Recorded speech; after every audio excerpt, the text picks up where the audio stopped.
A letter to God के part 1 में हमने यहाँ तक पढ़ लिया था 5 तक। तो आज हम यहाँ से पढ़ेंगे।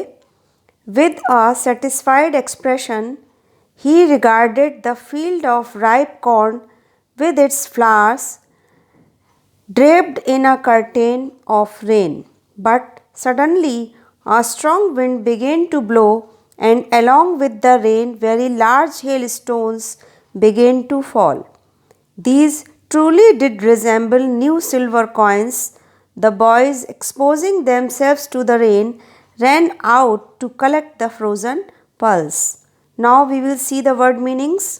सेटिस्फाइड मीन्स संतुष्टि से और एक्सप्रेशन मीन्स भाव। तो संतुष्टि का भाव। ड्रेप्ड माने कवर्ड ढका हुआ, कर्टेन माने पर्दा, सडनली माने अचानक से, ब्लो माने बहना, रिजेंबल माने के समान होना या उसके जैसा ही दिखना, और कॉइन्स माने सिक्के, फ्रोज़न माने जमे हुए, पर्ल्स माने मोती। अब हम इसका हिंदी मीनिंग देखते हैं। With a satisfied expression he regarded the field of ripe corn with its flowers draped in a curtain of rain. Lencho ने संतुष्टि की भावना के साथ अपने पके हुए अनाज के उस खेत को देखा जो कि फूलों से भरा हुआ था तथा वर्षा के पर्दे से या आवरण से ढका हुआ था। But suddenly a strong wind began to blow, लेकिन अचानक से तेज हवा बहने लगी। And along with the rain very large hail stones began to fall, और इसके साथ ही क्या हुआ कि बहुत बड़े बड़े ओले गिरने शुरू हो गए। These truly did resemble new silver coins, और ये बड़े बड़े ओले कैसे लग रहे थे? सिक्कों के समान लग रहे थे, सिक्के जैसे दिखाई दे रहे थे। The boys exposing themselves to the rain ran out to collect the frozen pearls, और जो लड़के वहाँ पर थे वो बारिश की परवाह ना करते हुए दौड़ कर गए और उन फ्रोज़न पर्ल्स को, जो हेल स्टोन्स जमे हुए मोतियों की तरह से लग रहे थे, उनको इकट्ठा करने के लिए दौड़ कर बाहर गए। It's really getting bad now, exclaimed the man. I hope it passes quickly. It did not pass quickly. For an hour the hail rained on the house, the garden, the hillside, the cornfield, on the whole valley. The field was white as if covered with salt. Hillside means पहाड़ी का ढलान या तलहटी। It's really getting bad now, exclaimed the man. Man यहाँ पर कौन है? Lencho. तो लेंचो चिल्लाया कि ये अब वास्तव में बहुत बुरा हो रहा है। I hope it passes quickly, मैं ये आशा करता हूँ कि ये जल्दी से गुजर जाए। क्या गुजर जाए? जो ओलावृष्टि हो रही थी वो। It did not pass quickly, लेकिन ये शीघ्र ही नहीं गुजरा, मतलब ओलावृष्टि बंद नहीं हुई। For an hour the hail rained on the house, the garden, the hillside, the cornfield, on the whole valley. और पूरे 1 घंटे तक ओलावृष्टि होती रही। कहाँ पर? उसके घर पर, बगीचे में, पहाड़ियों के ढलान पर, कॉर्नफील्ड्स में, अनाज के खेतों में, और पूरी वैली में। The field was white as if covered with salt. Salt माने यू नो नमक। और पूरा जो उसका फील्ड था, जो खेत था, वो ऐसा लगने लगा जैसे कि नमक से ढक गया हो, क्योंकि जो ओले थे वो वाइट कलर के थे, जमे हुए थे, तो वो कैसे दिखाई दे रहे थे? नमक जैसे, जैसे नमक की चादर बिछा दी हो। Now we see the next paragraph. Not a leaf remained on the trees. Remained माने बचना। The corn was totally destroyed. Destroyed माने नष्ट हो जाना। The flowers were gone from the plants. Lencho's soul was filled with sadness. When the storm had passed, he stood in the middle of the field and said to his sons, "A plague of locusts would have left more than this The hail has left nothing. This year we will have no corn. Not a leaf remained on the trees. पेड़ों पर एक भी पत्ती नहीं बची थी, मतलब सारी पत्तियां ओलावृष्टि के कारण गिर गई थीं. The corn was totally destroyed. अनाज पूरी तरह से नष्ट हो चुका था. The flowers were gone from the plants. और पौधों के ऊपर से जो उनके फूल थे वो भी गिर गए थे. लेंचो's soul was filled with sadness. Lencho की जो आत्मा थी वो दुख से भर गई. When the storm had passed, जब ये तूफान ख़त्म हो गया, he stood in the middle of the field and said to his sons. तो वो अपने खेत के बीच में खड़ा हो गया और अपने पुत्रों से बोला, A plague of locusts. Plague of locust क्या होता है? टिड्डियों का दल. would have left more than this. अगर एक टिड्डियों का दल भी हमारी फसल पर हमला करता तो वो भी इससे ज़्यादा छोड़ जाता. The hail has left nothing. ओलावृष्टि ने कुछ भी बाकी नहीं छोड़ा. This year we will have no corn. इस साल हमारे पास कोई भी अनाज, बिल्कुल भी अनाज नहीं होगा.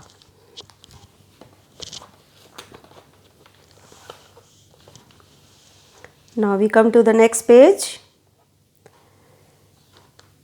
That night was a sorrowful one. वो रात दुख से भरी हुई थी. All our work for nothing. Lencho ने कहा, हमारी सारी मेहनत बेकार चली गई. There is no one who can help us. कोई भी ऐसा नहीं है इस दुनिया में जो कि हमारी सहायता कर सके. We will all go hungry this year. हम सब इस साल भूखे मर जाएंगे.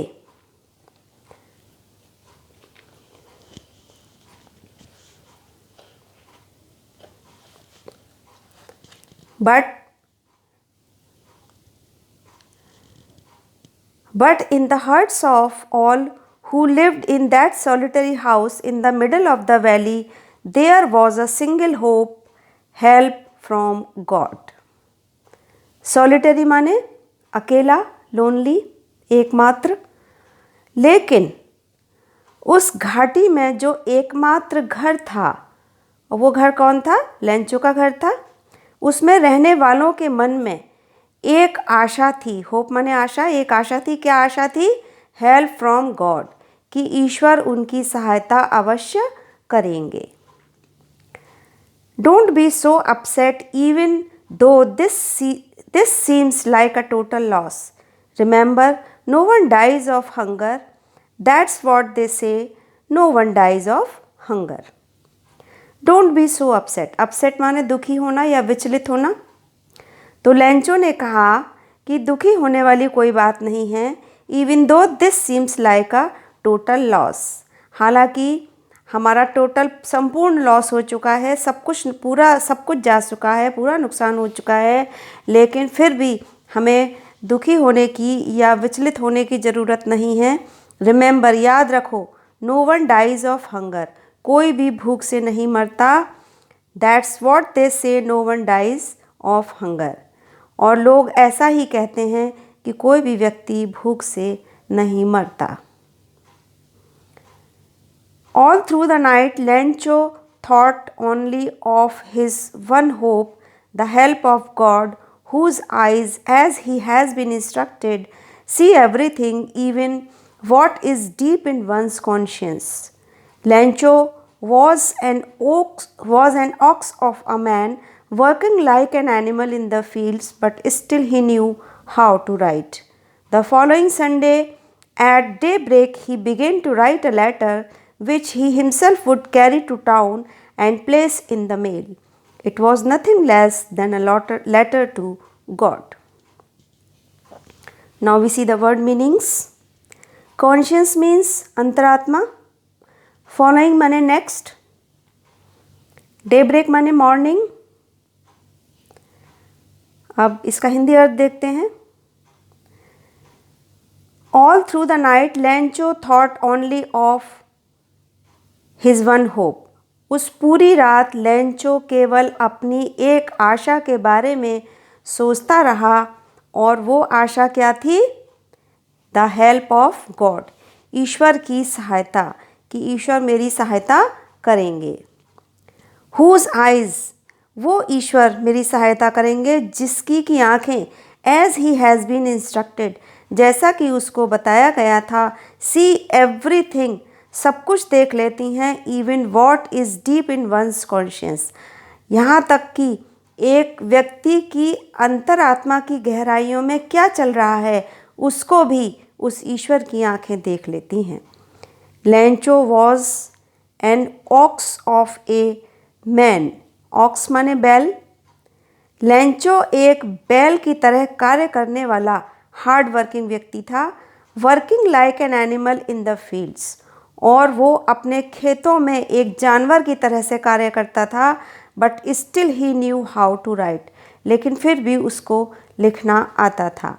The following Sunday at daybreak he began to write a letter which he himself would carry to town and place in the mail. Next Sunday, अगले Sunday morning में जब वो उठा तो उसने एक पत्र लिखना आरंभ कर दिया, which he himself would carry to the town, जो कि उसने सोचा कि वो खुद ही कस्बे में ले जाएगा और उसको मेल बॉक्स में डाल देगा। It was nothing less than a letter to god, और ये कुछ नहीं था, ये क्या था? ईश्वर के लिए एक पत्र था। गॉड ही रोट, उस पत्र में उसने क्या लिखा? हे ईश्वर, if you don't help me, अगर आप मेरी सहायता नहीं करेंगे, my family and I will go hungry this year, तो मैं और मेरा परिवार इस वर्ष भूखे रह जाएंगे। I need 100 pesos in order to sow my field again and to live until the crop comes, because the hail storms dash dash dash. तो उसने ईश्वर को पत्र में क्या लिखा कि अगर आप मेरी सहायता नहीं करेंगे तो मेरी फैमिली और मैं इस वर्ष भूखे मर जाएंगे। मुझे 100 pesos, 100 pesos की ज़रूरत है, 100 pesos की ज़रूरत है। किस लिए? In order to sow my field again and to live until the crop comes, और उन 100 pesos की ज़रूरत मुझे इसलिए है जिससे कि मैं अपनी फसल को दोबारा बो सकूं, और जब तक कि मेरी फसल पककर तैयार ना हो जाए तब तक मैं अपना गुजारा कर सकूं, जिंदा रह सकूं। क्योंकि hello storm dash dash dash, क्योंकि ओलावृष्टि ने मेरी फसल को नष्ट कर दिया है। He wrote to god on the envelope, put the letter inside and still troubled went to the town. उसने क्या किया कि एनवेलप माने लिफाफा, लिफाफे के ऊपर लिखा टू गॉड, ईश्वर को, पुट द लेटर इनसाइड, और उस लिफाफे के अंदर पत्र को रख दिया। स्टिल ट्रबल्ड, लेकिन अभी भी, ट्रबल्ड माने परेशान होना, अभी भी वो बहुत परेशान था। वेंट टू द टाउन, और कस्बे की तरफ चल दिया। At the post office he placed a stamp on the letter and dropped it into the mail box. Mail box क्या होता है? मेल बॉक्स होता है वो रेड कलर का जो बॉक्स होता है जिसमें कि हम लोग लेटर्स वगैरह डालते हैं। तो उसने पोस्ट ऑफिस में जा कर के क्या किया कि लेटर के ऊपर एक स्टैम्प लगाई, मोहर लगाई, और उसको मेल बॉक्स में डाल दिया। One of the employees who was a postman and also helped at the post office went to his boss laughing heartily and showed him the letter to God. heartily माने दिल से। One of the employees, तो post office में एक employ, एक कार्य करने वाला, जो कौन था? हु वॉज अ पोस्टमैन, जो कि पोस्टमैन था, डाकिया था, and also help at the post office, और जो कि पोस्ट ऑफिस में सहायता भी, पोस्ट ऑफिस के कार्य में सहायता भी किया करता था। वेंट टू हिज बॉस, वो अपने बॉस के पास गया। लाफिंग हर्टीली, कैसे गया, दिल से हंसते हुए गया, and showed him the letter to god, और उसने अपने बॉस को वो लेटर जो गॉड के लिए लिखा गया था वो दिखाया। Never in his career as a postman he had known that address, और उसने अपने पूरे कार्यकाल में कभी भी न देखा था न सुना था इस प्रकार का एड्रेस जो कि उस लेटर पर लिखा हुआ था। The postmaster, a fat amiable fellow, also broke out laughing, but almost immediately he turned serious and tapped the letter on his desk, commented, "What faith! I wish I had the faith of the man who wrote this letter, starting up a correspondence with God."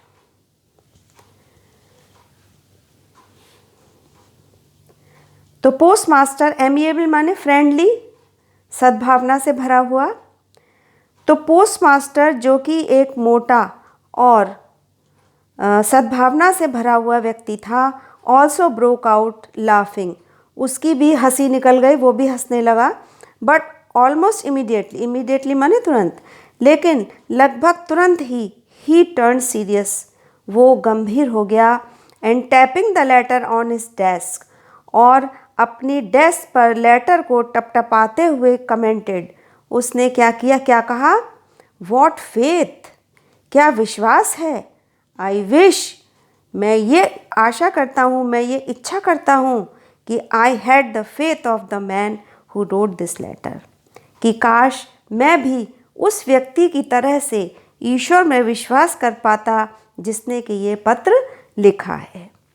Starting up a correspondence with God, उस व्यक्ति का ईश्वर में इतना विश्वास है कि उसने ईश्वर से पत्र व्यवहार भी करना आरंभ कर दिया है। करस्पॉन्डेंस माने पत्र व्यवहार या पत्राचार। इसके आगे का हम लोग पार्ट 3 में कंटिन्यू करेंगे। आज के लिए यहीं तक।